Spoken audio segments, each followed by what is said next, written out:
Monsieur le Président, j'écoutais le Premier ministre dans ses entrevues de fin de session l'an dernier et il disait à répétition ce qu'on a entendu son ministre dire hier. On dira tout ce qu'on voudra. On critiquera tant qu'on voudra. Mais on ne peut pas nous enlever une chose.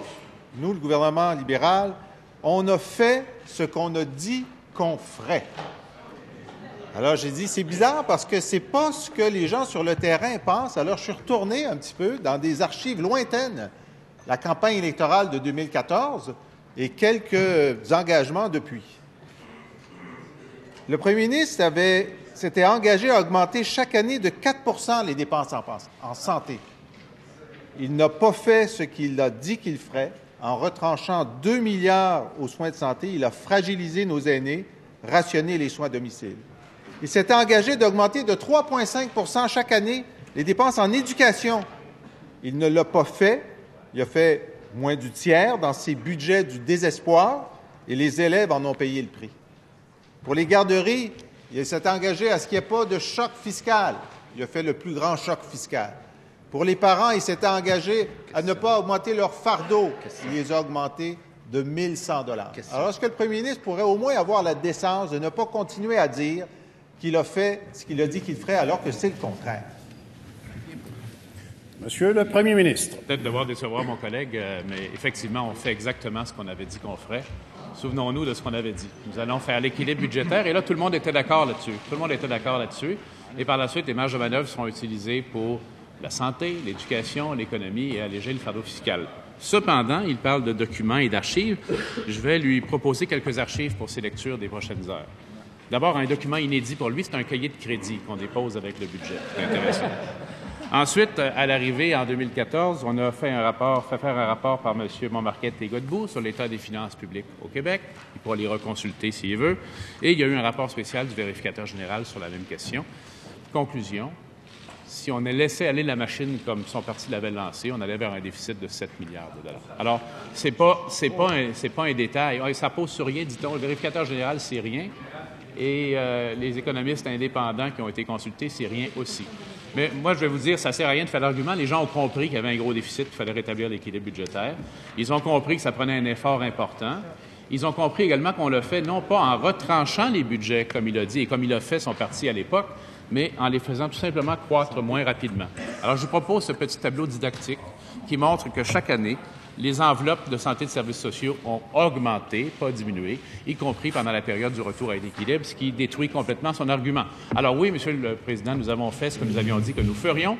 Maintenant, nous avons les moyens d'aller encore plus loin pour tous les Québécois et les Québécoises partout sur le territoire. Première complémentaire, Monsieur le chef de l'opposition. Alors, la propagande libérale s'appuie sur rien. Les documents qu'ils viennent montrer ne parlent nulle part de 7 milliards. C'est une invention de la propagande du gouvernement libéral, tout simplement.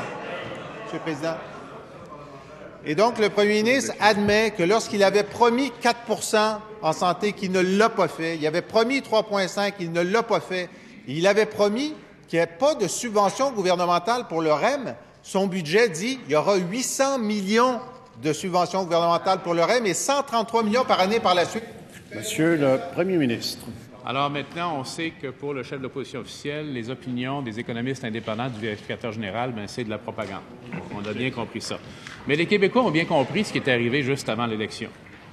Gouvernement minoritaire, on fait un petit budget vite, pas de crédit, on s'en va en élection, on va les gagner naturellement, ensuite faire un référendum, et on expliquera bien le déficit après. Sinon, pour quelle raison n'aurait-il pas eu de crédit? Comment peut-on expliquer le non-dépôt des crédits? La réponse est très simple. Ils avaient fait les mêmes constats que les économistes indépendants avaient fait, mais, petit détail, avaient oublié de le dire au monde. Nous, on a montré la situation, on a fait l'équilibre, santé, éducation, économie, région, tous les Québécois et Québécoises en profitent. La réaction, Monsieur le Président, de notre budget, elle est très positive ce matin. Deuxième complémentaire, Monsieur le chef de l'opposition. Je fais la liste des promesses brisées du premier ministre. Tout ce qu'il fait, c'est de la propagande fondée sur aucun économiste n'a jamais dit 7 milliards. Aucun. Mais lui, il continue là-dessus. C'est toujours la faute des autres. C'est lui qui a dit qu'il augmenterait d'1,5 milliard par année les infrastructures. Il ne l'a pas fait. C'est lui qui a dit qu'il y aurait 250 000 emplois en 5 ans. Son budget lui dit qu'il manque 100 000 emplois. Combien de promesses brisées faudra-t-il pour que le premier ministre ait la décence de dire qu'il brise ses promesses? Monsieur le Premier ministre. On n'a toujours pas expliqué la mystérieuse absence des crédits. Si ça allait si bien que ça, les dépenses publiques et les équilibres budgétaires, il me semble qu'avant une élection, c'est intéressant de montrer ça à la population pour nourrir le débat électoral, mais on ne voulait surtout pas que la population le sache. Maintenant, je vais le ramener à son collègue de sa droite, le ministre des Finances de l'époque, qui disait « Le bulletin de la ministre des Finances se mesure à l'état de l'économie, la création d'emplois et l'état des finances publiques par le ratio dette-PIB. » Alors, résultat, la croissance économique du Québec a été meilleure que le Canada et les États-Unis. C'est au Québec qu'il s'est créé le plus d'emplois dans la dernière année et le ratio dette-PIB a diminué pour une deuxième année consécutive. Je pense qu'on remplit bien notre mission, M. le Président. Troisième complémentaire, Monsieur le chef de l'opposition. Donc, le premier ministre qui dit que c'est toujours la faute des autres ne peut pas expliquer pourquoi il a promis des choses en 2014 et il ne les a pas réalisées. Il a promis qu'il n'y aurait pas de subvention pour le REM, il y a une subvention de 800 millions pour le REM.